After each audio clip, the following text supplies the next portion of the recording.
Alright, check this out. I want everybody to understand this. What's understood ain't got to be explained. So what you gotta understand is this. I left the hood and stopped fucking with niggas to do and become better. Not to be on the street selling dope. Not to be in the car trafficking heroin. Alright, none of that shit. I chose a different path. And a lot of niggas fail to realize that. And that's cool, that's understandable. I have no problem, no issue with anybody not understanding the decisions that I made because I made them. But understand this. Let's be perfectly clear. I understand it. I understand it. So it's understood and it don't have to be explained. So I made a decision to leave the hood. First and foremost, let me talk about my city real quick. Everybody got a hood where they stay at. Everybody love to say, oh, well, it's dangerous no matter where you go. Indeed, that's true. I grew up in Jacksonville, Florida. Duval County to be exact. What you gotta understand is the whole city is a hood. No matter where you go. I mean, you got a couple of nice spots, but the whole city is a hood. From my understanding, the places I've been that I've seen inside the military, you know, a lot of states probably got, you know, up to 2 hoods where it's like, okay, most of this is lavish and the rest of it, you know, you got these 2 spots, a couple of spots you really can't go to.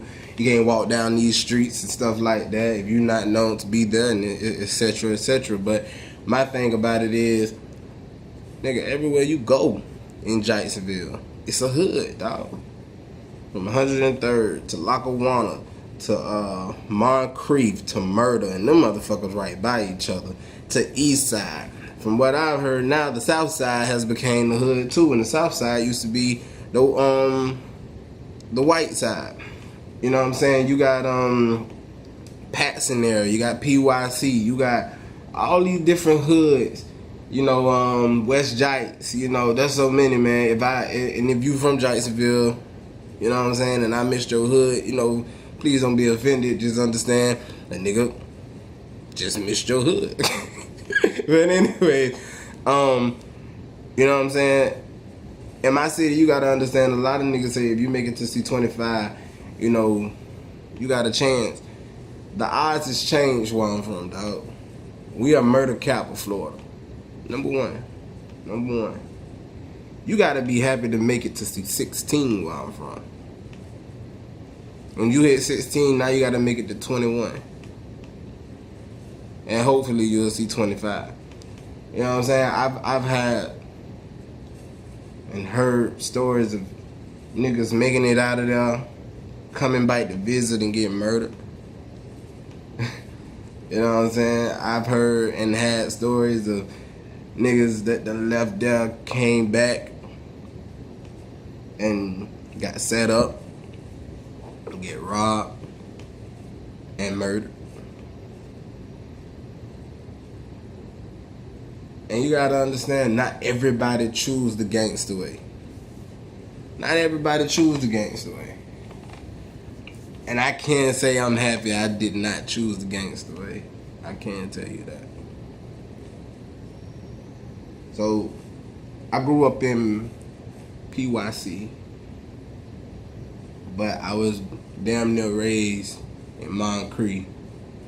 The reason why I say that is because in Moncrief, across the street from these apartments that used to be called Palm Terrace, which were really bad apartments. I tell you, niggas died every week in that apartment.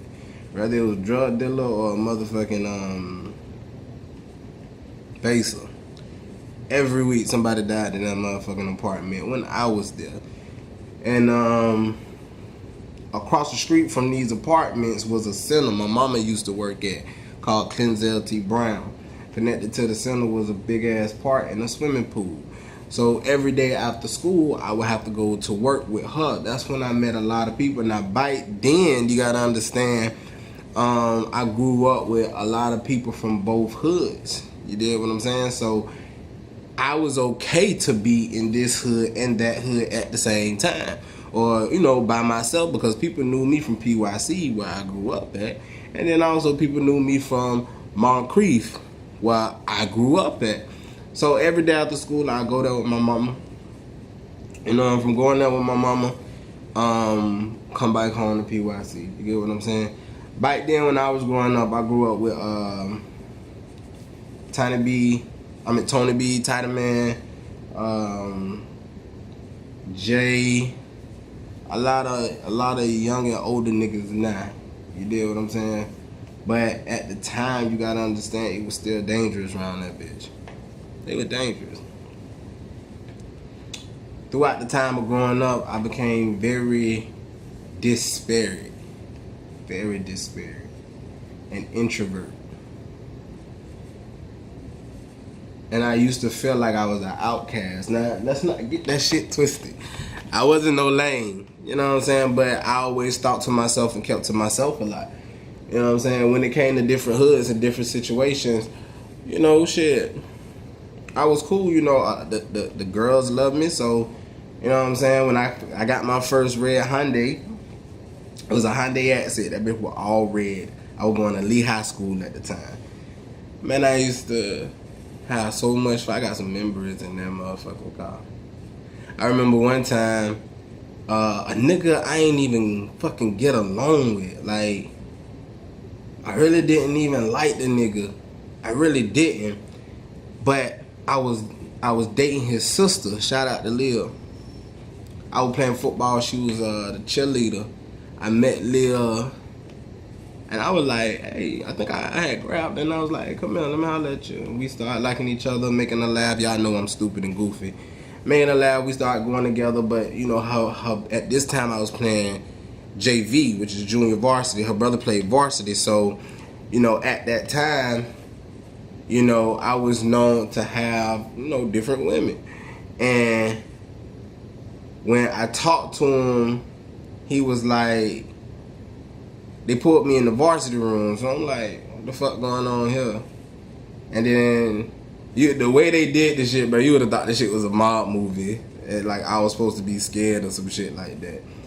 So when I walked up to him, it was him and, I forgot the other dude's name. And I was like, what's up? And he was like, I don't want you talking to my sister. And I was like, what? Because he mumbled the shit at first. And he was like, stop talking to my sisters. And I was like, alright. I walked the fuck off. So then I came to her with it. I was like, look, your motherfucking brother got something going on, because he talking about he don't want us to talk no more. And she was like, fuck that. I'ma handle that, blah, J, squad J. I wasn't gonna stop talking to her anyways because the nigga told me to stop talking to her. But Brandon was like, shit, 200 and... the nigga was clearing 250 and he stood about 6 something. But I was just like, shit, nigga, that's your sister's decision. You want me to start talking to your sister? Let your sister make that decision. She ain't make that decision. But me and Lil has always been close. Even to this day, we're very close. You know what I'm saying? We're not dating, we're just friends. You know what I'm saying? We follow each other on Instagram. So, you know, shout out to her. But that shit was funny to me because people get it twisted. Like, people think I'm a nerd because, you know, I wear glasses. So they think that, you know, they can just say whatever the fuck they want to say to me and I'm just gonna take it. It's never been like that. You know what I'm saying? Even I had a situation in Lackawanna where I was going to get in a fight with some dudes in Lackawanna, and I guess because I don't give off that thug mentality that people think I'm going to be scared. Nah, bro, I beat your ass. I would beat your ass. Fuck that. I don't have time for it. Let's go on and get this shit together. One or two things gonna happen. You go win, I'm gonna win. And if I lose, every time I see you, I'm gonna fight you until I win. I can't take that loss. But anyway, so up and coming, what ended up happening was I graduated high school without a diploma. So I was working at Foot Locker at the time on Lim Turner. And I remember my mom, she was like, what you want to do when you get older? Excuse me, once you get out of school. At this time I was still in high school.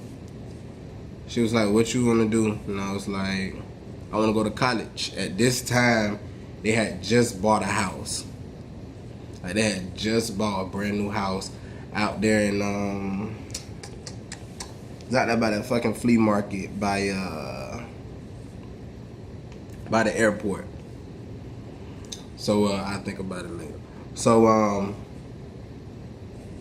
her answer was, well, we don't have the money to send you to high school. I meant to send you to college. At this time, I wanted to go to college to be a veterinarian. And like, we ain't got the money for it. I'm like, what? But I ain't gonna lie, it ain't like I was making the grades. I was skipping school, fucking hoes. So I was like, well, I guess I just work at Foot Locker. I was already a sales lead. I was like, I guess I just work at Foot Locker. And she was like, no, the fuck you ain't. So literally, in the middle of the road, she busted a U-turn. She took me to this barber school. And we signed up for the barber school. I did not want to do that shit. I did not want to be a fucking barber. The fuck. I fell in love with that shit. Like, real shit. I fell in love with it. You know, my teacher was very, very rough and hard with me. You know, a crab anyway. It's different when you run a business and you a money hungry person. You know what I'm saying? And you could tell he was money hungry. But at the same time, he taught me a lot of lessons. And what I seen was, this is a black man clearing over $200,000 a year. His own business legit. He ain't selling drugs. His wife working with him. You know what I'm saying? He got all these good things. He just have bad energy. His energy didn't connect with mine. So throughout that time, you know, I just picked up on a lot of stuff. You know what I'm saying? I went from not really knowing how to cut hair to being one of the best haircutters in that motherfucking school. And when I graduated and I got my license, now let me pause there. I had to take the test 3 times. 3 to get my license. My life number is 3. For some odd reason, my life number is 3. So, it took me 3 months to build a full clientele, and I'll tell y'all about that. But after that, a nigga, after that, I fucked around and I got my license. And a lot of things I picked up from this guy. Like understanding how business work, how you run your business. And then there's one thing I always carry that he did say was what he do is mind his business, which a lot of people don't do. You gotta learn to mind your business. Understand, if you got your mind on somebody else's business, you're minding their business, which means the business you are trying to grow and build from build this platform. You have to understand, if you're not minding your business, your business, that seed will never grow. So why would I not mind my business? And that's when the decision of getting the fuck out of Jacksonville, Florida came. That's when it came to me. I have to get the fuck up out of here. Unfortunately, it would have been a little rough because I didn't have a high school diploma at the time. And all I had was a barber's license at the time and a full clientele by my 3rd month. Any barber will tell you that it takes 2 years to build a full clientele, at least most, the average. I've never been an average person. I was above. like I say, when it took me 3 months. That was the summertime. I stood on a hot ass curve on Murder. That's the street called Murder. That's a bullshit. The street called Murder. No. Cause you got Moncrief and you got Murder. So I stood on the corner of Moncrief and 45th Street, and I hold the sign, and my sign clearly said $8 haircuts. Now I'm gonna tell you why it said $8 haircuts. It said $8 haircuts because all I needed to do was get you in my chair one time. So I had a lot of people come. Oh, you used to do $8 haircuts while we're yelling. Like they're in the car. They're yelling, "Your haircut's $8." I'm on the corner with the sign. Yeah, come on. As you can tell, I'm doing this. Come on. I mean, bring your ass. Stop talking to me. Bring your ass on over here so I can get you in this chair. So I'm like, yeah, come on. So they'll pull over. Some motherfuckers bust a U-turn in front of the police. Sometimes the police bust a U-turn, believe it or not. And they bust a U-turn. They came in. You know, they wanted to park and talk about shit. And see, one thing I never do is allow a person to talk to me. I don't need you to talk. I need you to get in this chair. So I be like, hey, look, man, I've been in the sun all day. This is my way of pulling them inside the barbershop. Once you in that barbershop, once you sit in that chair, you mine. I ain't got time to play. So y'all be like, hey, look, man, no disrespect. I know you want to talk. I be like, but can you come in the shop real quick because it's hot as hell. I've been standing outside. You know, just come in real quick. We could talk about it, everything. I need to get a drink of water. They came in. Once they came in, 9 times out of 10, they sat in the chair. But my thing was this. Your first haircut, I don't care what it is, head and beard, $8. But if you ever come back, you got to pay the regular price, which was in between $15 to $20.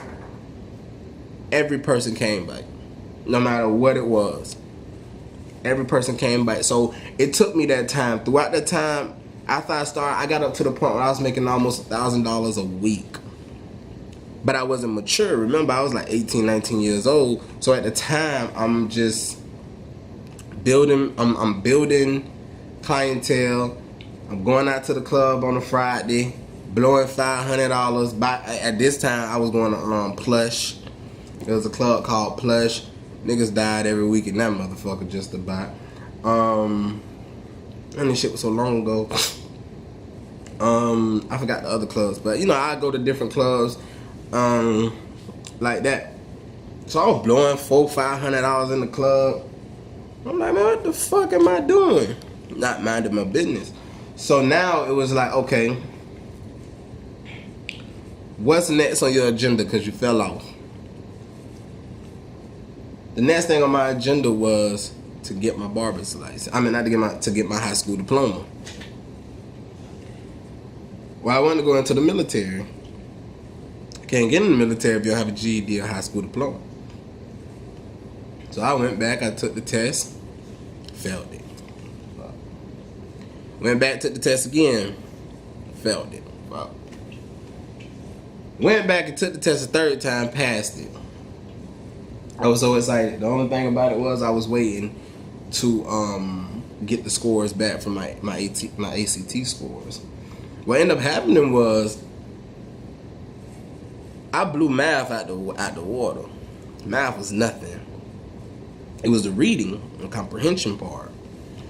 So it wasn't the fact that I couldn't read. It was the fact that I couldn't comprehend what I was reading. I wouldn't even say that. I could comprehend it. I just read very slow. So anybody that know the ACT test, when you take the ACT test, that's a time test. So you only got like 30 to 45 minutes to take that motherfucker. And it's like damn near 3, 4, 5 different stories, about 10 questions to each story. So I'm like, well, damn. So what I did was I went home, I started practicing this shit, started understanding, okay, I'm reading faster, I'm learning all of this, I know exactly what to ask and how to ask it. And all I needed to make was a 15 on that score to get my high school diploma. When my test scores came back, I made a fucking 22 in the reading. So at that time, my ACT tests were showing that my math was a 20 and my reading was a 22. So when I learned that I had to start minding my business to develop in life and do better, guess what ended up happening? Better things started happening for me. So I went to the military. At first, I was supposed to go in the Navy. And this is crazy, this is how God worked, because I was supposed to go in the Navy. When I went to go in the Navy, I'm not going to tell this whole story because there's a lot of illegal shit going on. But I ended up in the Army. Ended up being a truck driver.